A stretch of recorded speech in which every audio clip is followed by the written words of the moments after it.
you want to know something completely insane? Making YouTube videos has been by far the most challenging thing I've ever done in my career. That's after working on our farm for the first 20 years of my life. That's doing retail for 3+ years in the customer service department with people yelling at me for not returning their dirty old shoes. That's working in commercial construction for the last 10 years, literally on a job site as a superintendent. And somehow making 400 videos in my spare bedroom is more challenging than that. Let me explain why that is and what the process has taught me overall over the last 5 years. I'm not convinced everyone should make YouTube videos online or make content their career, but I am convinced that everyone can benefit from making videos of themselves, as awkward as that sounds. I'll explain that. Like the first step, I'll show you what that means. I've been doing this now for 5 years, and overall I've loved it, but at the end of the video, I'll explain why I do not think that people should be starting their own YouTube channels just willy-nilly. All right, let's go. Here are the 4 big life lessons I've learned from starting a YouTube channel and making this a business of my own. Thing number 1 is communication. The first thing most of us notice whenever we see a video of ourselves is that we're either getting like fatter than we want to be, or that our voice sounds terrible. And both of those things may be true. At least for me, they were. But the truth is also that talking into a camera while describing something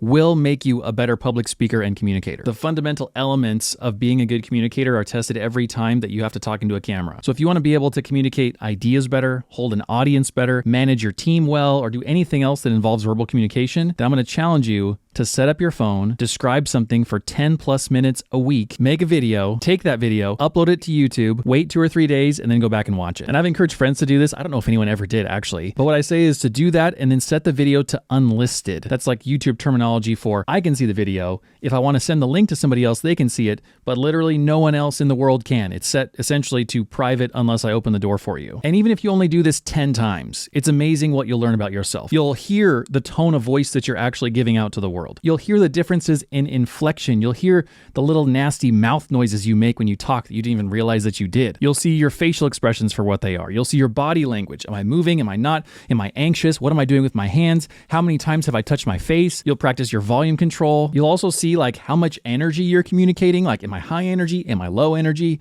Do I seem engaged or not? And weirdly enough, you'll also practice eye contact. Even though your phone doesn't have eyes, the closest thing it has to eyes is a camera, especially if you're using the selfie camera. This is really tricky because the camera is actually way up at the top. And so if you're looking at yourself instead of looking at the camera, you'll notice that in the video and you'll be like, what the hell am I looking at here? I think the practice of staring down the barrel of a camera lens can help you also make eye contact in real life. If you do that 10 times, I think it'll help you. If you do it 100 times, you'll be a changed person. And the best way I can describe that is it's a weird kind of digital accountability for your own communication style. And it's somehow way more powerful than just looking in the mirror and talking. Like I've had to give speeches in the past and I'll practice it in the shower. I'll practice it in front of a mirror. I'll practice it with my spouse. But somehow seeing yourself do it and seeing the realization of what you're doing with your body, totally different. But the next big lesson I learned, number 2, is what it means to start a business. And I'm telling you right now, unless you've started a business, you do not respect the full breadth of everything that's involved in starting a business. It is crazy. There are just so many things to learn here. It's ridiculous. Sales, negotiation, discipline, motivation, strategy, marketing, contracts, legal stuff, taxes, all the things. Most of which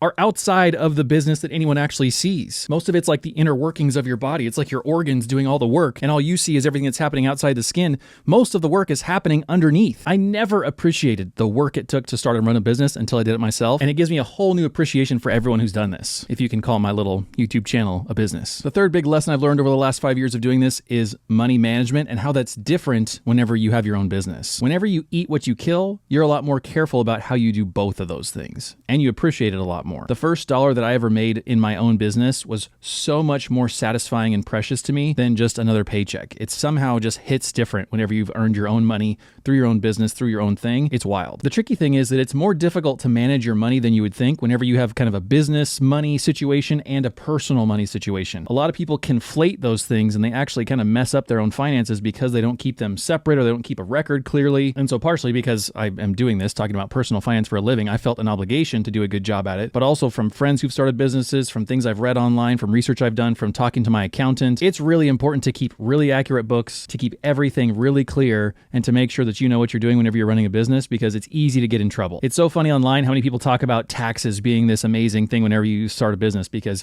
oh, I can just write off this expense. I can write off that trip. Well, I took one photo and I put it on Instagram, so that whole vacation must be a tax write-off. There's a lot of nuance here and there's a lot of things to learn, but I'll tell you right now, just having a business doesn't give you free reign to spend a ton of money like a lot of people act like online. It's much trickier and much more sensitive than that. at least if you don't want to get audited and get in trouble. So managing the business money has taught me a lot. Thing number 4 that I've learned is appreciating the long game, the long perspective in life. Some people come into something new and they just have natural talent. Like a runner can step on the track for the first time and win their first race, and they can feel amazing about that because they have this natural gift. They haven't had to work that hard for it. Likewise, some people will make content online and they'll just blow up in popularity right away. You get 1 million views on your first video. That's amazing. But most of us don't. 99.9% of us don't. I've been doing this as a side hustle for 4 years and 9 months, and then a full-time job now for 3 months, and I'm still not making as much money as if I fried chicken at the fast food restaurant down the road. It's taken me a long time to learn what I have, and it might be another year or even more before I make a reasonable amount of money doing this, and that is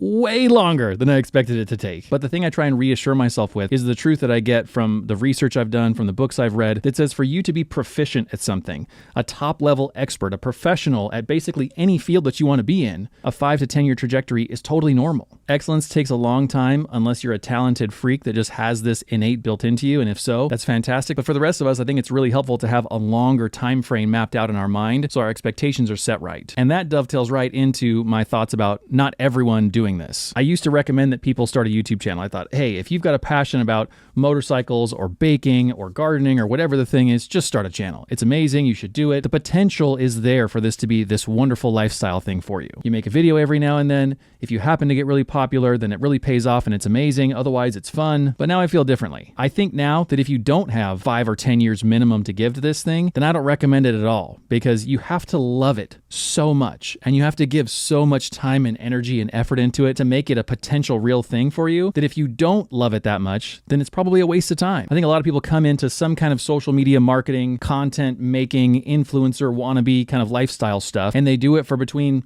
6 and 18 months, and then they give up because it's really hard. We want to have some amazing balance of work and life and make good money. And the reality is that I work more than I used to and I make less money than I used to. And I think that's the trade-off that most of us have for a very long, extended period of time, if and when we ever then get successful enough to break out of that. I do think making videos is just a fun thing though. So if you feel like making videos just for funsies, like to document your life or to otherwise just put on the internet just as a complete lark, as a hobby with no business interest whatsoever, by all means do that. It's fantastic. Otherwise, the videoing yourself and reviewing your own communication, I think, is a fantastic practice. But even after all that, even after all my warnings, if you still want to try this out for yourself, then I recommend 2 resources that can help you along the way. Number 1 is the Colin and Samir YouTube channel. These 2 guys and their team have just put together a fantastic channel and podcast, and I think that they are overall the best informed, most well-spoken people on the status of the influencer world and the creator economy as a whole right now. They're just amazing. The other resource that I love and has been really helpful for me is this book that's called The Practice by Seth Godin. And it's really all about focusing on your work like a professional does, which is to say you focus on the practice of doing the thing, on the systems, on your inputs, on what it means to produce, and you don't focus on